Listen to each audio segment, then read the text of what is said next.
15 people raised by animals. What if your first family wasn't human, but a pack of wolves, a troop of monkeys, or even a group of stray dogs? In this video, we dive into the incredible true stories of children raised by animals. Raw, emotional, and utterly unforgettable. The Dog Girl, the heartbreaking story of Oxana Malaya. Can you picture a little girl growing up in a dog kennel, eating scraps off the ground, running on all fours, and barking like a real dog?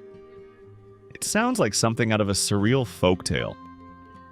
But for Oxana Malaya, born in 1983 in the Kherson region of southern Ukraine, that was no myth. It was her heartbreaking reality.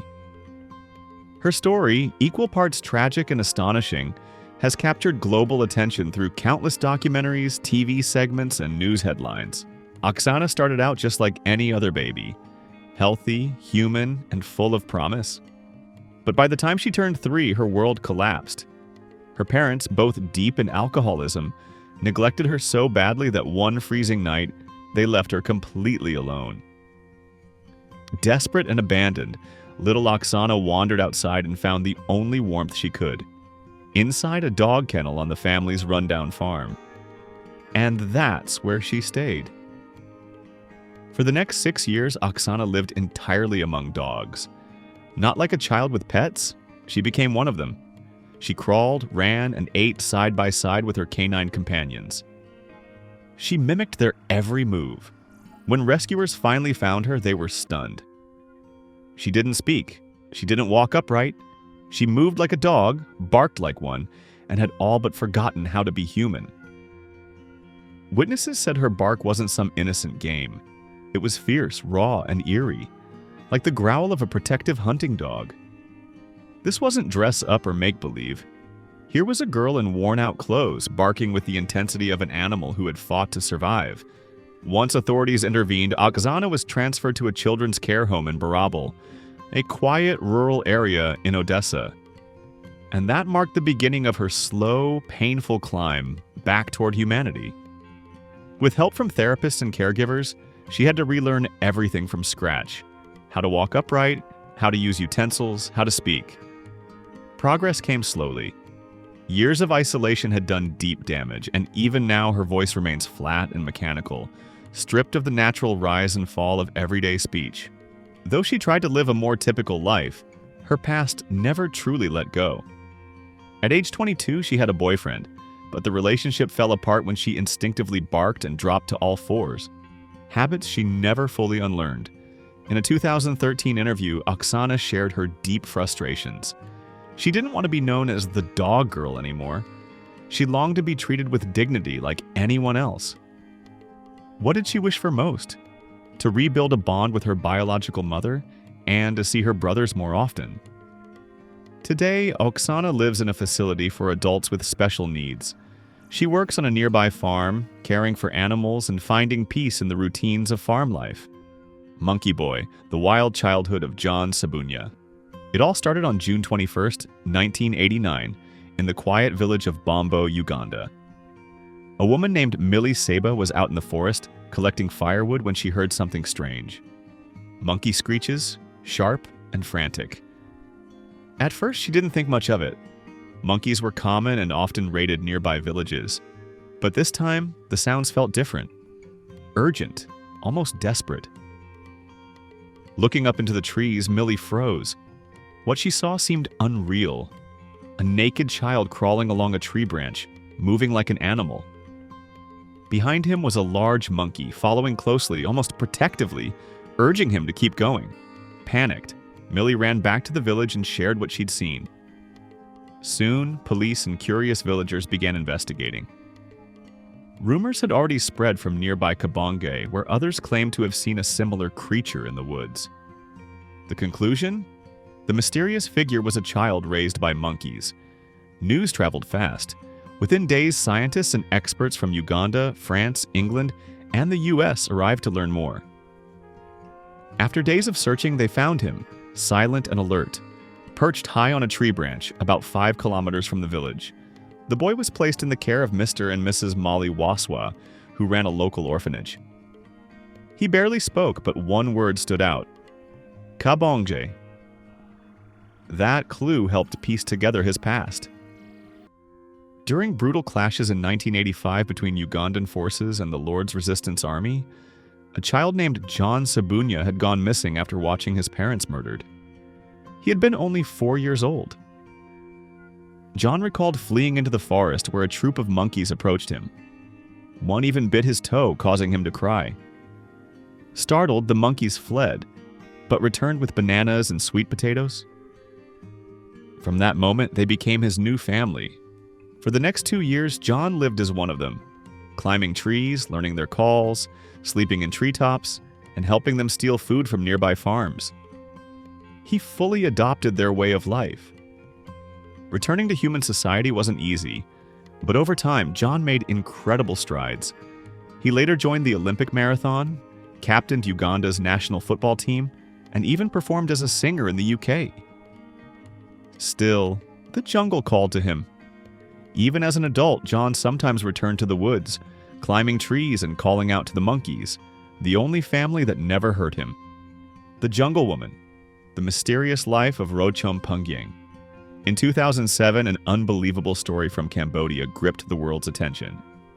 A woman named Rochom Pungyeng, who had vanished almost 20 years earlier, was found alive, living deep in the jungle. Her survival after all that time stunned the public, but it was what came next that was even more heartbreaking. The world had changed, but for Rochom, going back to normal life would be the hardest journey of all. Rochom had disappeared as a teenager in the late 1980s. Nearly 2 decades later, she emerged from the wilderness, barefoot, dirty, and silent. She'd been living off the land, completely cut off from human contact. To many, she became known as the Jungle Woman. But reintegrating into society? That was far more complicated than anyone imagined. After being reunited with her family, Rochom didn't act like someone who had come home. She couldn't speak Khmer or Penang, the languages her family spoke. She didn't want to wear clothes. She rarely walked upright and instead crawled, moving in ways more animal than human. Most troubling of all, she seemed to constantly look for ways to escape, trying again and again to return to the forest. Her family tried to help. Her sister, Rochom Shanti, said that Rochom would sometimes sit near the chicken coop, almost like she found comfort there. She'd interact with animals, even play with her young nephew from time to time. But when it came to people, she remained distant. "She won't talk to us," Shanti said. "She understands when we speak, but she never responds. I just wish she would say something." By 2010, her family thought she might finally be adjusting. She was helping around the house and even joined them in picking fruit. But just when things seemed to be getting better, she vanished again, this time slipping out into the night without a sound.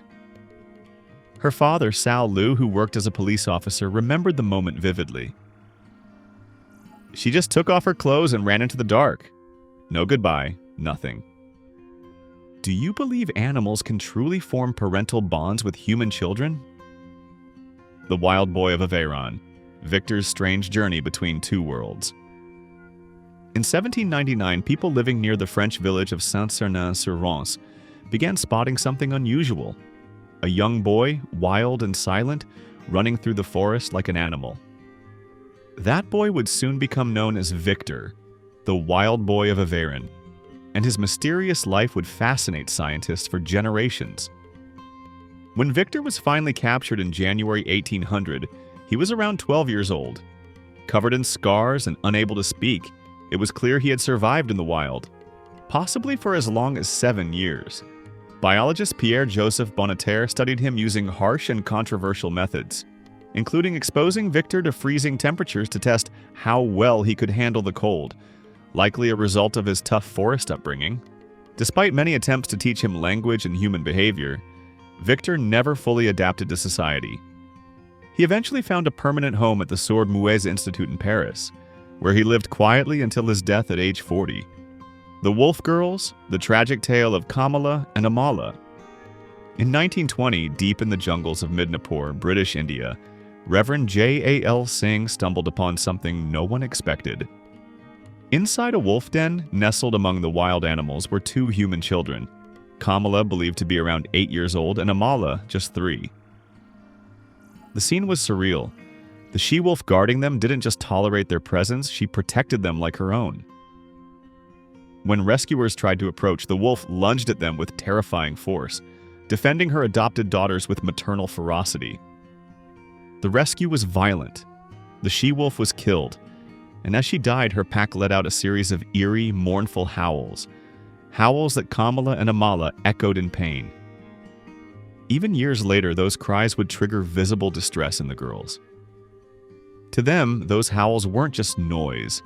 They were a call from the only family they had ever known. After the girls were brought to Reverend Singh's orphanage, he began the daunting task of trying to bring them back into the human world. But it wasn't simple. Everything about them was shaped by the wild. They drank milk by lapping it from bowls, refused cooked food, and would only eat raw meat. They were most active at night, pacing and howling. They didn't speak. They didn't walk upright. They ran on all fours, faster than any child their age. Singh, who documented their behavior meticulously, observed that the girls avoided eye contact and showed no emotional response, at least at first. A year after their discovery, tragedy struck. Little Amala died, and something unexpected happened. Kamala wept. It was the first clear sign of human emotion Singh had seen from her. That moment hinted at the hidden bond between the two, and suggested that despite everything, a piece of Kamala's humanity had survived. From there, Kamala began to change. Slowly. She started standing on 2 legs, though in times of stress she still dropped to all 4s. She learned to say a few simple words and showed more interest in the people around her. But her progress was limited and always fragile. Reverend Singh, who had once believed in the power of nurture to reclaim these children, began to wrestle with doubt. In his later writings, he confessed to wondering if taking them from the forest had been the right decision at all. Would they have been happier living out their days among the wolves who had embraced them? Had human society helped or hurt them? The Girl Raised by Monkeys. Marina Chapman's unbelievable journey. Marina Chapman's life is one of the most unbelievable survival stories ever told. At just 4 years old, in the middle of Colombia's violent civil war known as La Violencia during the 1950s, she was kidnapped right out of her village. But the worst was yet to come. Her abductors later abandoned her deep in the jungle, leaving her completely alone. But what happened next is nothing short of incredible. Instead of dying in the wild, Marina was taken in by a group of capuchin monkeys. For the next 5 years, these monkeys became her only family. She didn't just live among them, she learned from them. They showed her how to survive, how to find fruit, locate clean drinking water, climb trees with ease, and avoid dangerous predators. One moment stood out. After she ate poisonous tamarind leaves, the alpha monkey led her to a pool of water so she could vomit. That quick action saved her life. Marina's journey, however, was far from over. Hunters eventually found her, but instead of rescuing her, they sold her into a brothel where she faced abuse and cruelty. Once again, she escaped, this time surviving on the streets using the jungle instincts she'd relied on for years. A kind neighbor eventually helped her escape another abusive situation with a criminal family. She then found work in Bogota, and life slowly began to improve. Her turning point came when a generous English family brought her to Bradford, England. There, she married microbiologist John Chapman, raised 2 daughters, and finally built a stable, loving home. It was her daughter Vanessa who later encouraged Marina to share her extraordinary story.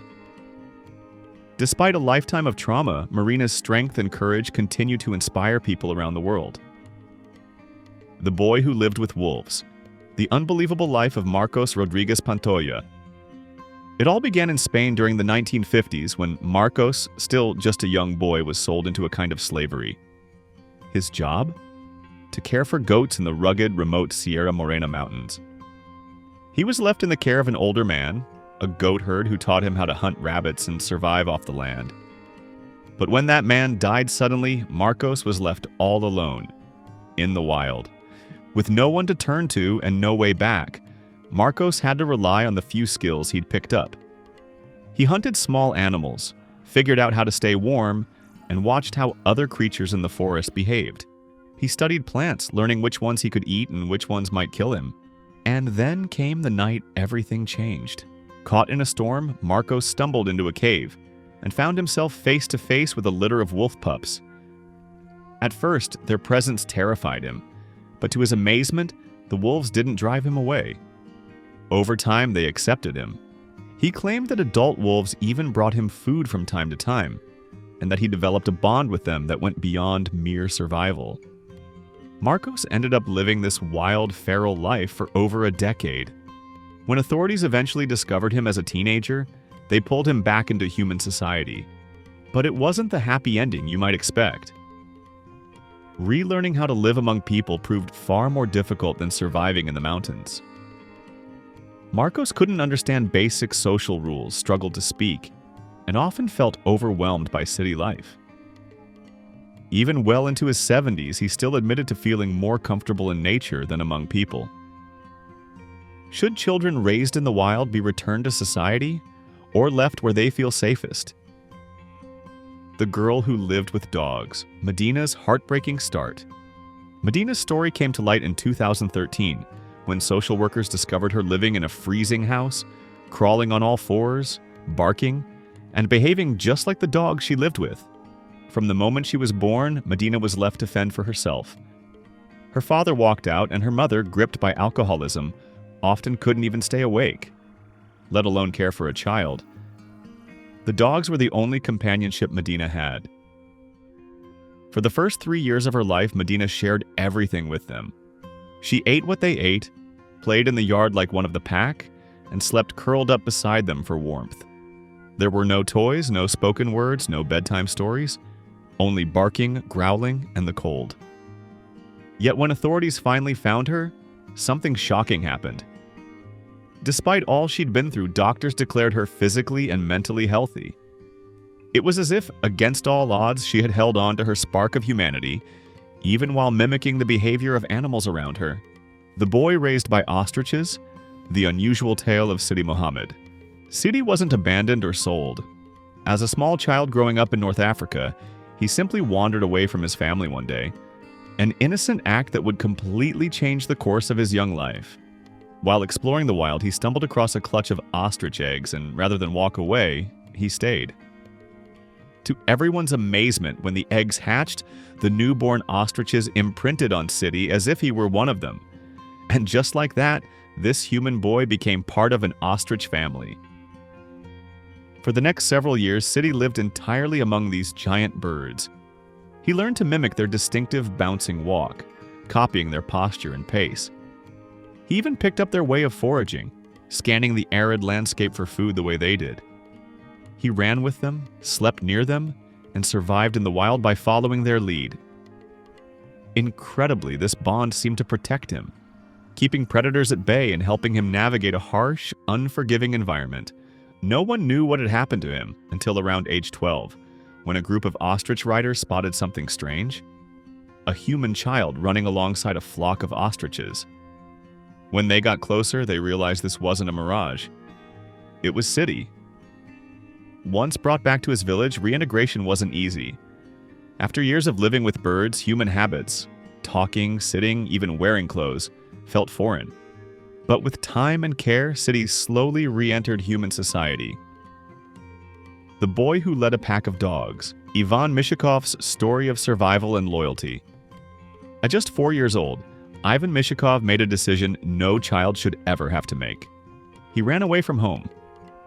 Faced with constant abuse and neglect, he chose the cold streets of Russia over the pain of staying. What followed was an incredible tale of survival, trust, and an unlikely family.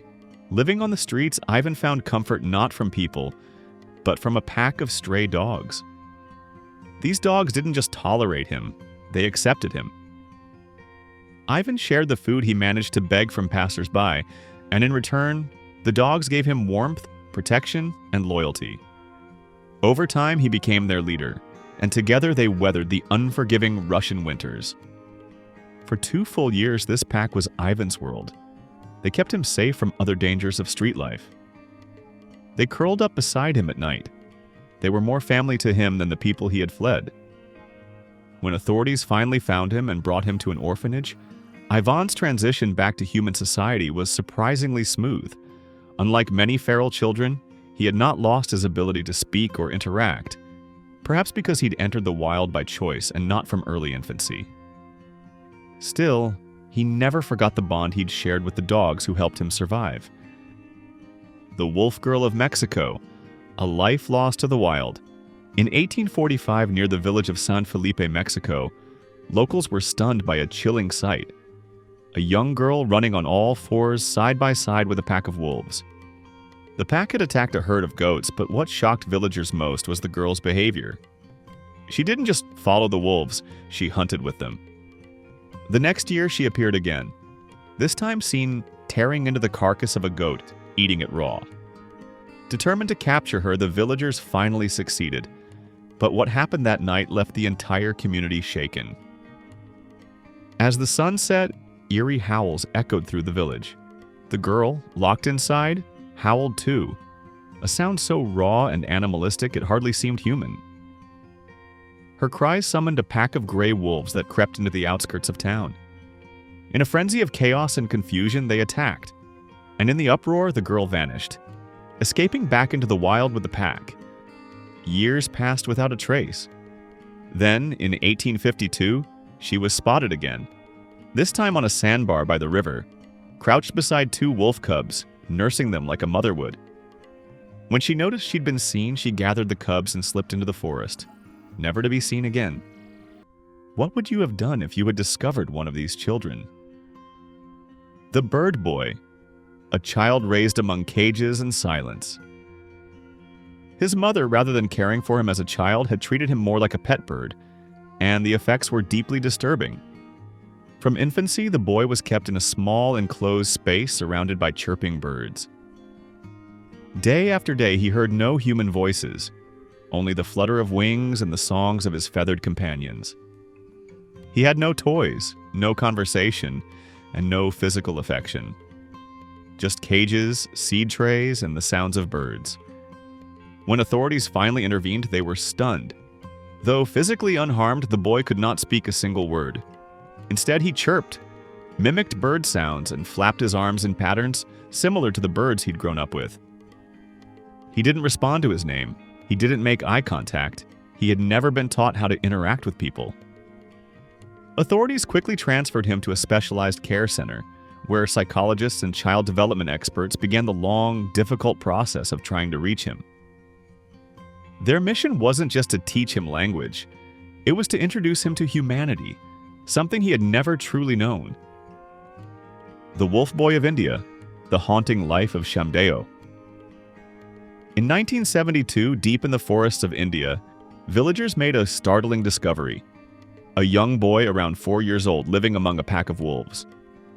This child, later named Shamdeo, wasn't just surviving in the wild. He had formed a bond with the animals. He played with wolf cubs, fed them, and even rocked them to sleep as if they were his own siblings. Shamdeo's appearance said everything about his life in the wild. His skin was darkened by the sun, his nails were long and curved, his hair was matted, and his teeth had sharpened, likely from gnawing on raw meat.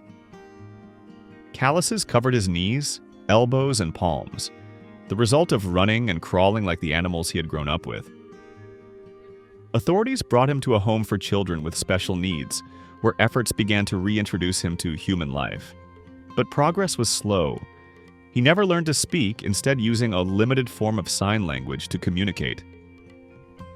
While he grew more comfortable with people over time, he always remained distant, his heart and habits deeply rooted in the forest life he had once known. Shamdeo passed away in February 1985, having spent the last years of his life in care. Shamdeo's journey forces us to ask, what truly defines being human? Is it language, culture, or connection? For him, those early years spent with wolves seemed to leave a deeper imprint than anything that came after. The Goat Boy, a forgotten child, raised among livestock.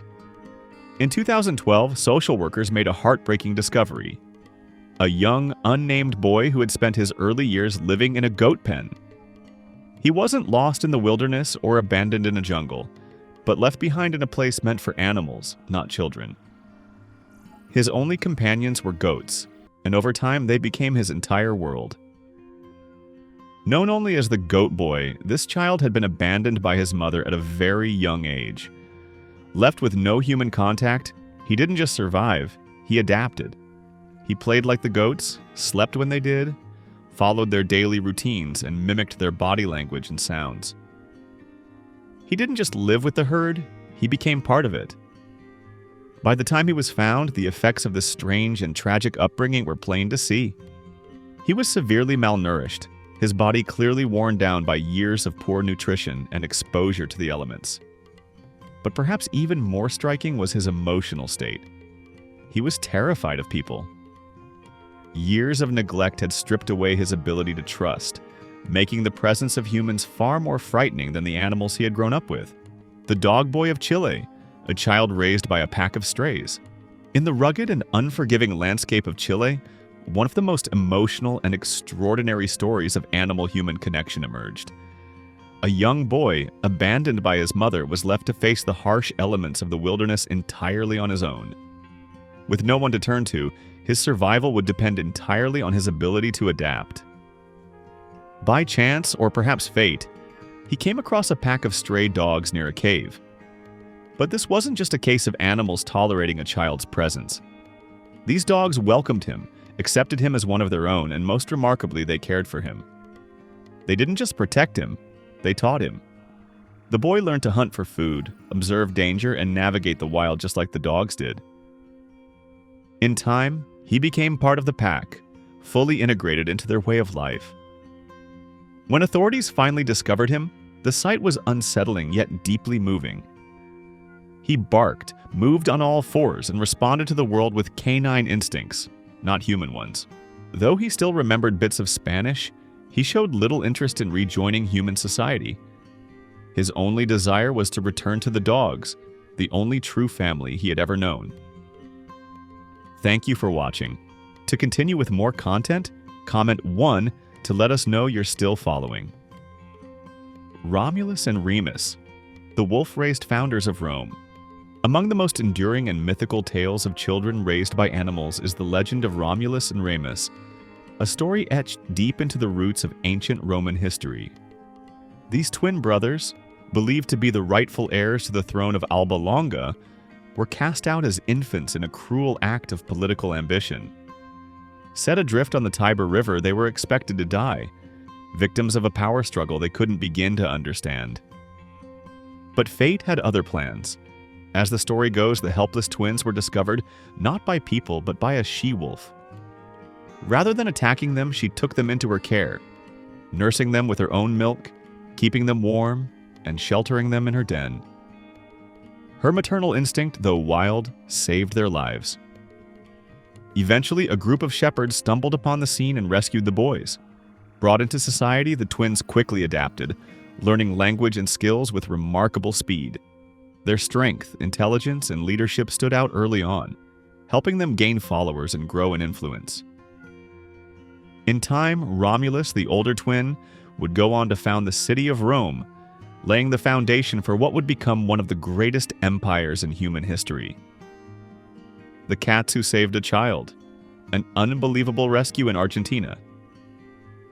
In the heart of Argentina, an extraordinary story unfolded, one that revealed the surprising depths of compassion that can exist even in the animal world. Police officers, following up on an anonymous tip, stumbled upon a sight they never expected: a 1-year-old toddler, abandoned and left to survive on his own, nestled in the middle of a group of stray cats. But this wasn't just a random case of a child crossing paths with animals. It was clear the cats had taken him in as one of their own. When officers approached, the cats didn't scatter. They stood their ground. They hissed, arched their backs, and showed clear signs of protective behavior, guarding the child like their own kitten. These cats had done far more than keep him company. They had licked him to maintain his body temperature, curled around him to shield him from the freezing cold, and had even scavenged scraps of food to help keep him fed through the brutal winter. The boy had become separated from his homeless father, who later resurfaced. Thanks to the cat's remarkable care, the child was rescued alive and eventually reunited with his father. The chicken boy, the tragic and inspiring story of Sujit Kumar. By the time he was found, Sujit's body had adapted to his grim surroundings. He didn't speak. He didn't walk like a child should. Instead, he crouched, pecked at his food, flapped his arms, and made the sounds of the animals he'd been trapped beside for years. Photographer Mary Fullerton Batten, who studied cases like Sujit's, observed that children raised in this kind of isolation often develop animal-like reflexes and severely delayed motor skills. Their brains and bodies grow in ways designed purely for survival, not social interaction. But Sujit's story doesn't end there. His life changed forever when a woman named Elizabeth Clayton stepped in. Deeply moved by his situation, she took Sujit into her care. And more than that, she founded a charity home for abandoned children in Fiji. Through her efforts, Sujit received the attention, love, and therapy he had been denied for so long. And through her mission, many other children found the hope they needed too. Thanks for watching. Do you believe animals can truly raise a human child? Share your thoughts in the comments. We'd love to hear from you. Don't forget to like, subscribe, and stay tuned for more unbelievable stories right here on Past Not Past. See you in the next video.